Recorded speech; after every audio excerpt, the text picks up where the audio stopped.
We've got a good control, and it doesn't make any sense to let go of this control in order to start moving to submissions, right?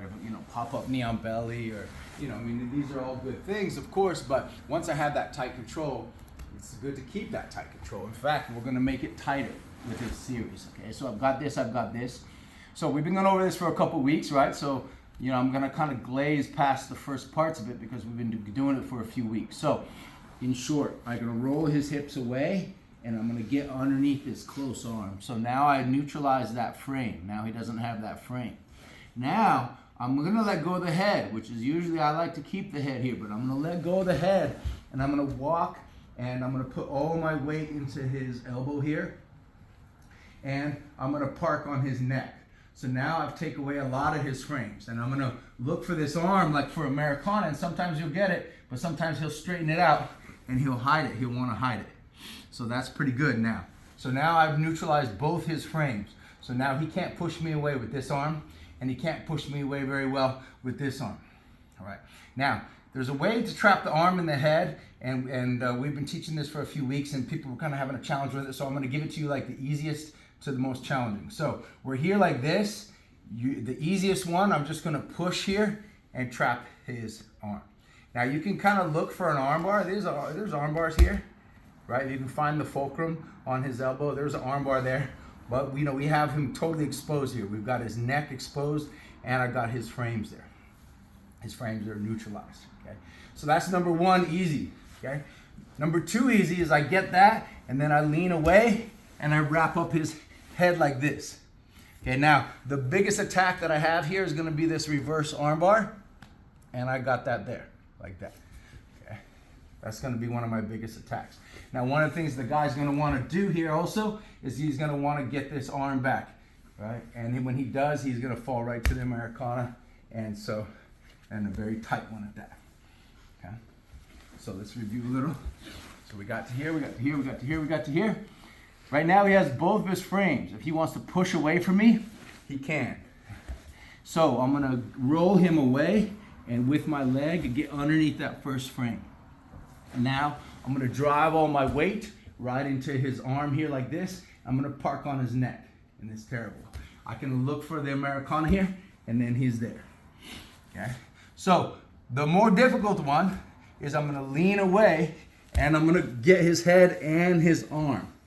You see I've got his arm here and his head. So I've got the arm, I've got the head, and I've also got this reverse arm lock. So I can roll out here to the elbow and reverse arm lock. So you can see here there's lots of blades on that Swiss Army knife.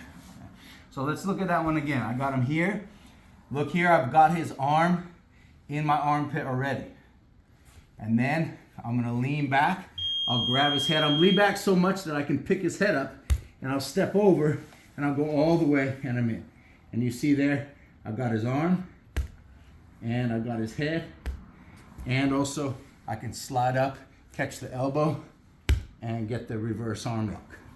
So that's the most challenging position. Most people have a hard time with that, right? So like I said, the easiest one is just put to here. Boom. Everybody can do that. That's easy. The second easiest is catch the head along with it, okay? But when I do that, I don't have this arm bar. There's no arm bar there. And not much of a triangle here either. You might be able to squeeze for all your life, and he might get something, but there's not really, because his arm's not across. Now I still have this elbow for the reverse arm lock. I still have that, but less. The very worst one is when we get into here, and I have this already in my armpit, and then I lean back and set this, and then look, there's the arm bar, there's the triangle, and I still can slide up. I find my arm is the fulcrum. I'm finding his elbow and getting that reverse arm lock. All right. So we've been going over this for a few weeks, right? So I know my white belts, some of the white belts are like, oh my God. It's okay. Now, in addition, right, we trap this here. I love this position because we have his neck available to us, and he can't stop it because I got his arms trapped. So what we were talking about last week is we'll catch this grip right here, and we'll step over for the Kanto choke. So I'll be here and I'll get that choke. Okay. This is based on a judo player from Brazil named Flavio Kanto. Okay. So again, you're gonna go nice and deep so your wrist bone is right on his carotid artery.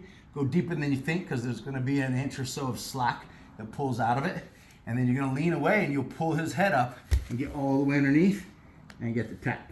Now, some people will have a hard time with this. They only get to here. That's fine. You'll get the tap here too, right? But I mean, I think it's significantly tighter if you get underneath and get it like that. All right. So there's a lot there, right? I know there's a lot there. So let's review that. Make sure you got that nice and tight, and then we'll add one more thing to it.